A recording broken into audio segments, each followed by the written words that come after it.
Saudara-saudari yang dikasihi dan mengasihi Tuhan Yesus Kristus, selamat berjumpa, selamat bertemu kembali dengan channel Taman Iman. Taman Iman merupakan pergumulan dari anak-anak muda yang ingin memperdalam sekaligus men-sharingkan iman dalam kehidupan sehari-hari. Tentu saja dengan rendah hati kami mohon masukannya di dalam kolom komentar yang bisa membangun dan membangkitkan anak-anak muda untuk men-sharingkan tentang kehidupan iman mereka. Semoga channel Taman Iman ini menjadi berkat bagi saudara-saudari sekalian. Terima kasih. Tuhan memberkati. Selamat menikmati.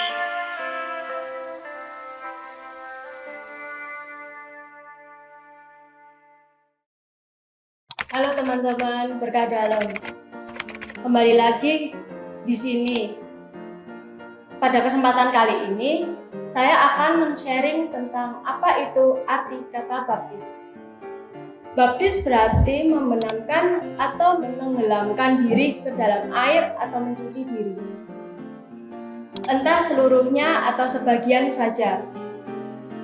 Atau dari arti lain, pembaptisan itu adalah suatu pembersihan diri dari segala kotoran-kotoran dosa, khususnya dosa yang disebabkan oleh nenek moyang yang disebut juga dosa asal.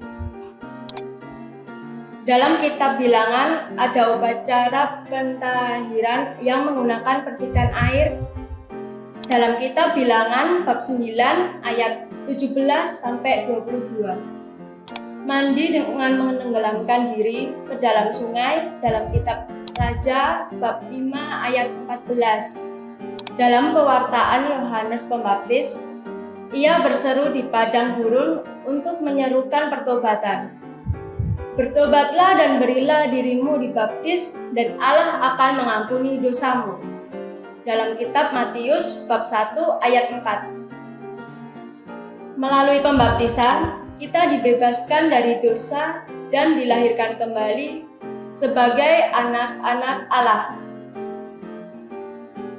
Kita menjadi saudara-saudara Kristus, dimasukkan ke dalam gereja dan ikut ambil bagian dalam perutusan gereja. Baptis adalah sakramen kelahiran kembali oleh air dalam sabda. Rahmat yang diterima dalam sakramen pembaptisan menyembuhkan keadaan jiwa atau kata lain tanpa rahmat yang disebut dosa asal. Yesus menyambut kita ke dalam suatu hidup yang penuh keakraban dengan tiga pribadi ilahi dalam Tritunggal Maha Kudus, yaitu Bapa, Putra, dan Roh Kudus.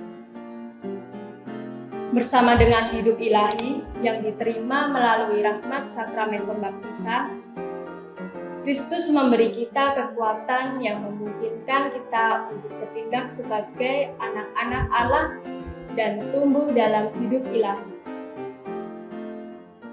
Tuhan sendiri mengatakan bahwa pembaptisan itu sangat perlu untuk keselamatan. Ia memberi perintah kepada para murid-Nya untuk mewartakan Injil dan membaptis semua bangsa. Gereja dengan rela hati mematuhi perintah yang diterimanya dari Tuhan, supaya membantu semua orang yang dapat dibaptis untuk memperoleh kelahiran kembali dari air dan Roh Kudus. Panggilan terakhir manusia benar-benar satu, yakni bersifat ilahi.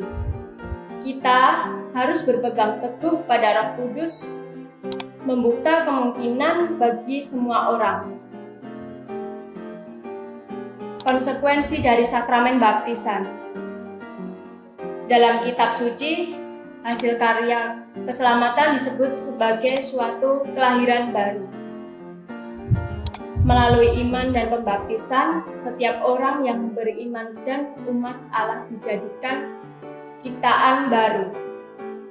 Oleh karena itu, kita sebagai ciptaan baru oleh rahmat pembaptisan harus mempunyai suatu semangat untuk menghayati dan tetap berpegang teguh pada janji pembaptisan. Seperti 1. Penghayatan tuntutan pembaptisan. Hidup orang Kristen berakar dalam sakramen pembaptisan. Oleh pembaptisan, seorang dikuduskan bagi Allah dan mengingkari dunia serta segala yang bertentangan dengan pengudusan itu. Kekudusan memang merupakan hasil pembaptisan, tetapi juga merupakan tantangan dan tuntutan pembaptisan. Orang yang dibaptis ditantang untuk bertumbuh terus dalam kesempurnaan, karena hal itu merupakan panggilan bagi semua orang. Berada dalam Kristus dan perdamaian dengan Allah dimulai dari pembaptisan. Dengan ikatan sakramen pembaptisan, orang dibawa kepada suatu pola hidup yang ditentukan oleh kerajaan Allah, yaitu untuk mati bagi dosa dan menguduskannya bagi Allah. Pertobatan yang terus-menerus. Inti hidup baru yang dihasilkan oleh pembaptisan merupakan ikatan perjanjian antara Allah dengan manusia. Dari pihak Allah, ada rahmat yang tidak terhenti-hentinya diberikan untuk menopang manusia dalam mewujudkannya panggilan menjadi putra Allah dalam Roh Kudus. Dari pihak manusia, ada usaha yang terus-menerus untuk menjawab panggilan itu dengan tidak henti-hentinya berjalan menuju Allah. Perjalanan untuk mencapai kedewasaan sebagai putra Allah dalam Kristus merupakan cita-cita yang tidak pernah tercapai sepenuhnya selama manusia mengembara di dunia. Pertobatan jangan diartikan hanya sebagai rasa menyesal dan mohon ampun atas dosa-dosa yang telah dilakukan. Yang paling penting ialah mengarahkan diri kepada Allah sebagai arah tujuan satu-satunya dari perjalanan hidup ini. Orang yang melakukan pertobatan berarti berbalik membelakangi segala hal yang tidak baik demi mengarahkan langkahnya kepada suatu sasaran raja, yaitu Allah. 3. Menjadi terang dan garam bagi orang di sekitar kita. Dalam menerima sakramen pembaptisan, para calon baptis diminta untuk menjawab beberapa pertanyaan. Contoh beberapa pertanyaan itu: 1. Apakah engkau percaya akan Allah, Bapa yang Maha Kuasa, Pencipta langit dan bumi? 2. Apakah engkau percaya akan Yesus Kristus, Putranya yang tunggal Tuhan kita, yang dilahirkan dari Perawan Maria, disalibkan, wafat dan dimakamkan, bangkit dari mati dan sekarang duduk di sebelah kanan Bapa? 3. Apakah engkau percaya akan Roh Kudus, persekutuan para kudus, pengampunan dosa, kebangkitan badan, dan hidup yang kekal, serta berjanji untuk menolak setan dan segala kesia-siaannya? Pengungkapan janji ini merupakan suatu ikatan bahwa kita telah dijadikan sebagai anak Allah, dan dengan kekuatan rahmat Allah melalui Roh Kudus lewat sakramen pembaptisan memampukan kita untuk berjalan menuju Allah. Setelah kita menerima Roh Kudus lewat sakramen pembaptisan, kita diutus ke tengah dunia untuk menjadi saksi akan kehadiran Allah dalam kehidupan kita oleh Yesus Kristus.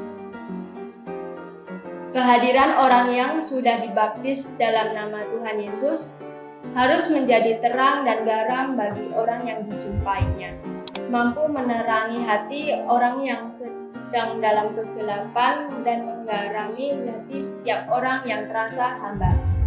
Sebagai penutup, manusia diciptakan dalam kekudusan, dan manusia ditentukan untuk diilahikan sepenuhnya Allah dalam kemuliaan. Namun, karena kesombongan diri dari diri manusia sendiri, ia hendak menjadi seperti Allah, ingin tahu segala sesuatu sehingga akhirnya jatuh kepada ketidaktaatan akan perintah Allah. Sekian dari saya, terima kasih. Berkah dalam. Jangan lupa komen, subscribe, like, dan share sebanyak-banyaknya. Terima kasih.